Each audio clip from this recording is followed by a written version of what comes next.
Hello, fellow book lovers. As it looks as though this year Hollywood is planning on making a movie adaptation out of every single book you've ever heard of. By the way, the Abhorsen trilogy by Garth Nix, when are we getting an adaptation of that, movie-making corporate magnates? That would be awesome. I and my cat thought it would be interesting to talk about just that, movie adaptations. First, what's the point of adapting a book to the big screen?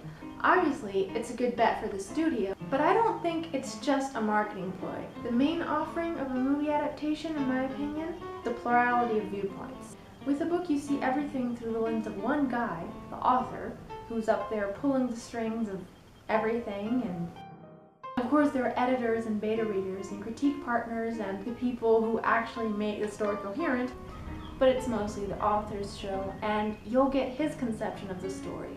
With movies though, have you ever read through the end credits? There are so many people involved in making a movie. Even the director and the producers have limited control of how everything turns out. You have actors who contribute their own interpretations of the characters. You have screenwriters who decide which scenes and subplots to take out. Sometimes they create new characters or situations in order to make it all coherent.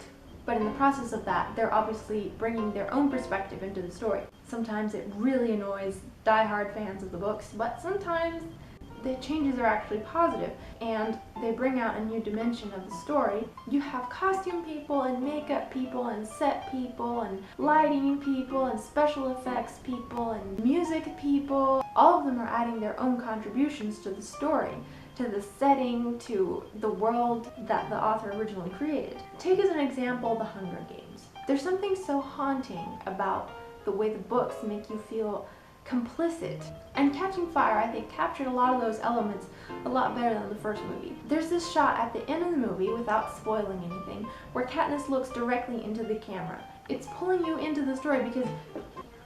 Okay, bye.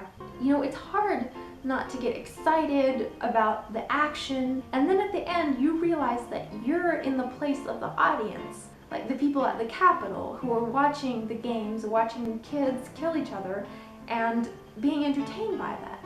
That's a very powerful thing for the movie to convey. Now, for a different example, I think the Harry Potter movie series, it was cashing in on the popularity of the books, which I love. For me, it was just sort of there. And thanks, Warner Brothers, for setting that trend of splitting the last book into 2 movies. Yeah, that was really a great contribution to the movie industry. For me, watching a good adaptation of a book I loved adds another dimension to the experience. It makes me think about aspects I hadn't considered while the story was on the page. It allows me to see things through diverse perspectives. It gives me a new or different conception of a character. And as a fantasy and science fiction fan, I love seeing these imaginary worlds come to life on the screen. I mean, how amazing is that? And if the actors are hot, that's just a plus. What's your take on movie adaptations? Like them? Hate them? Have a favorite? The least favorite? Thanks for watching. Bye!